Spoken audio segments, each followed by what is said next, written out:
কসম খেয়ে বলছি, সাহস করে বলে ফেলছি, আল্লাহর কসম খেয়ে, বেগম জিয়ার কবরকে যদি কিছু দিতে হয়, বেগম জিয়ার কর্মীরা নেতারা তার ছবিগুলোকে ক্লোজ করে ফেলো। যো সাহস করে বললাম, ভিডিওটি শেয়ার করে দেবেন। তার ছবিগুলোকে ক্লোজ করো। তাকে আমরা ভালোবাসি। তার ছবি তার আযাবের কারণ ছাড়া আর কিছু হবে না। আমাদের বেগম জিয়ার শোকের এই কাপড়টার মধ্যে যদি ওনার ছবিটা না দেয়, এদেশবাসী তো জানবে না, বুঝবে না এই নামটা কার। যদি ওই ছবিটা না দেয় তো এই জাতি তো আর বুঝবে না কার এটা কার নাম। তার ছবি তার আযাবের কারণ ছাড়া আর কিছু হবে না। তার কসম, আমার হৃদয় রক্তক্ষরণ হয়। শোকের এই কাপড়ের মধ্যে, কালো কাপড়ের মধ্যে তার ছবির কোনো প্রয়োজন নাই।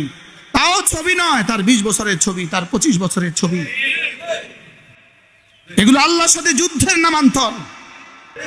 এগুলো আল্লাহর আযাবের সাথে মস্কারা, দুষ্টুমি, ক্রিটিসাইজ। এগুলো ভালোবাসা নয়, শুধুই ধোকার ভালোবাসা। এগুলো তামাশা।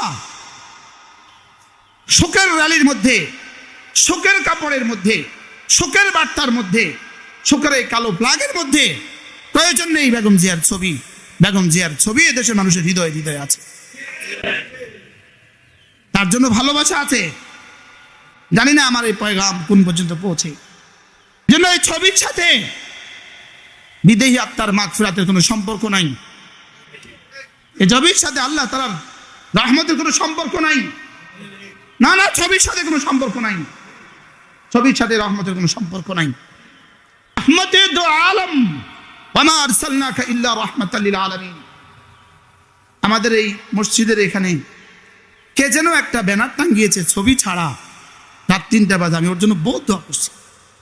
ছবি ছাড়াও হইতে পারে।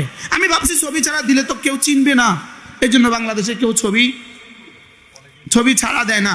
তো এইটা দেখে আমার হঠাৎ করে আমার দামাগ আসছে, না না, ছবি ছাড়াও তো হইতে পারে। বলবেন তারা ছোট ছোট জিনিসগুলো নিয়ে বাড়াবাড়ি করে। এটা ছোট নয়, খোদার কসম ছোট নয়। ইসলামে কোনটা কোনটা ছোট এটা তো বলে দাও না। ইসলামে কোনটা ছোট নয়, বলেন কি বলছি। মনে করেন আজ থেকে 30-40 বছর পরে হয়তোবা তারেক জিয়ার নাতিনে এদেশের, দুর্ভাগ্য হলে এদেশের প্রধানমন্ত্রী হবে। মনে বুঝেন না? দোয়া করেন রব যেন কিয়ামত পর্যন্ত যেন এদেশকে নারী শাসন মুক্ত রাখে। বলেন আমিন, বলেন আমিন। কলিজা থেকে বলতে থাকবেন, কলিজা থেকে। রব যেন এই গজব আর আমাদের উপরে জীবনে কখনো চাপিয়ে না দেয়। যে জাতির উপরে নারী শাসন করে, আল্লাহ রাসূল বলেন ওই জাতির উচিত, ওই জাতির জমিনের পিঠ থেকে জমিনের পেট ওদের জন্য শ্রেষ্ঠ। আচ্ছা, জমিনের উপরের চেয়ে জমিনের নিচটা তাদের জন্য ভালো। আল্লাহুম্মা আহফাজনা মিনহুম। বারহাল 50 বছর পরে আমার প্রজন্মের কেউ ক্ষমতা পাবে, সেজন্য আমাকে কি করণীয় পরামর্শ করা। লেকিন আমার কবরে কি হবে সেজন্য পরামর্শ করলাম না। যেটা আমার, বলেন আমারটা আমি ভুলে গেলাম। এটা কোনো আকলমান্দি? বুঝে না, এটা কোনো আকলের কথা, এটা কোনো বিবেকের কথা। আমার বড় মৃত্যুর 70 বছর পরে যে প্রজন্ম আসবে ওরা জানবে না। আমি ব্যক্তিগতভাবে আমি আমার দাদার নাম জানি না, এটা আমার দুর্ভাগ্য। কেন আব্বাকে কখনো জিজ্ঞেস করে নিলাম না? কারণ আব্বার 10 বছর বয়সে দাদা মারা গেছে, তো দাদার বাপের নাম জানা তো প্রশ্নই আসে না। অথচ হইতে পারে আমার বাড়ির ভিটির মধ্যে আমার দাদার বাপের অর্থ আছে। স্বাভাবিক না অস্বাভাবিক? বুঝেন নাই কথা? এবার দাদার দাদা, তার টাকাও আমার যে বিছানা, এই বিছানার মধ্যে আছে, এই টুকরো মাটির মধ্যে আছে, আছে না নাই? লেকিন আমি তো জানি না তার নাম। এজন্য আম্মা মান আতা ওয়াত্তাকা ওয়া সাদ্দাকা বিল হুসনা, 3টা সিফাত এটা সিদ্দিকদের সিফাত। সুবহানাল্লাহ। তিনটা সিফাত জান্নাতি মানুষের সিফাত। এক নম্বরে আতা, আল্লাহ রাস্তা দিতে পারা, আল্লাহ রাস্তায় কি। দুই নম্বরে ওয়াত্তাকা, আল্লাহকে ভয় করে করে গুনাহগুলো ছেড়ে দেওয়া। বলো বন্ধু, আল্লাহকে ভয় করে করে গুনাহ ছেড়ে দেওয়া, আল্লাহকে ভয় করে করে গুনাহ ছেড়ে দেওয়া। কেউ যদি ইচ্ছাকৃতভাবে একবার ভিন নারী থেকে দু চোখ নিচু করে, ইচ্ছাকৃতভাবে একবার ভিন নারী থেকে দু চোখ নিচু করে, রব্বে কারিম তাকে সারা পৃথিবীতে যত মানুষ আছে, সারা পৃথিবীতে যত জিন আছে, সকলে মিলে নফল ইবাদত করলে যে পরিমাণ নেকি দিবে, একবার ভিন নারী থেকে দু চোখ নিচু করলে তার চেয়ে বেশি নেকি দিবে। ওয়াসাদ্দাকা বিল হুসনা, ওয়াসাদ্দাকা বিল হুসনা, শুধু এই কথাটাকে বিশ্বাস করা। সুবহানাল্লাহ। শুধু ওয়াসাদ্দাকা বিল হুসনা, আমার কালিমায়ে তাইয়্যিবের উপরে তিনি ইয়াকিন বানিয়েছেন। সুবহানাল্লাহ। আমার নামাজের পুরস্কারের উপরে তিনি ইয়াকিন বানিয়েছেন।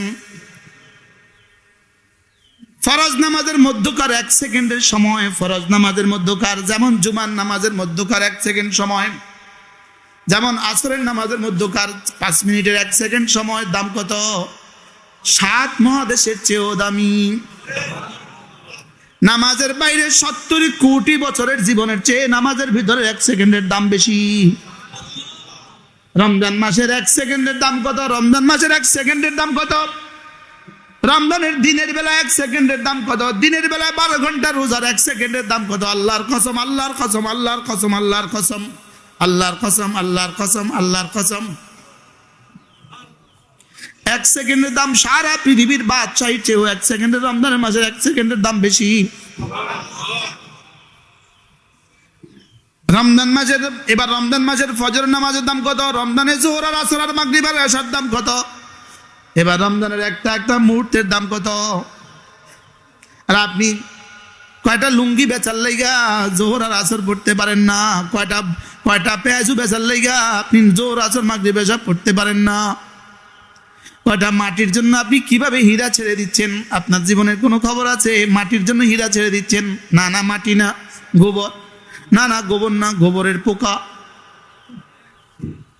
কি কি কি বলেন? কি কি বলেন? গোবরের পোকা। এই জন্য রব্বুল আলামিন বলেন, ওয়া আম্মা মান আতা ওয়াত্তাকা ওয়া সাদ্দাকা বিল হুসনা। আবু বকর 3টা কাজ করেছে। 1 নম্বরে আতা, সে আমাকে দিয়েছে। আতা, সে দিয়েছে তার জানমাল পুরোটা। বলেন, জানমাল পুরোটা। এই সূরাটার মধ্যে মূলত 3টা সিফাতের পুরস্কার আল্লাহ তাআলা ঘোষণা দিয়েছেন এবং 3টা দোষের সাজা ঘোষণা দিয়েছেন। 3টা দোষের অপরাধের কি সাজা, 3টা দোষের শাস্তি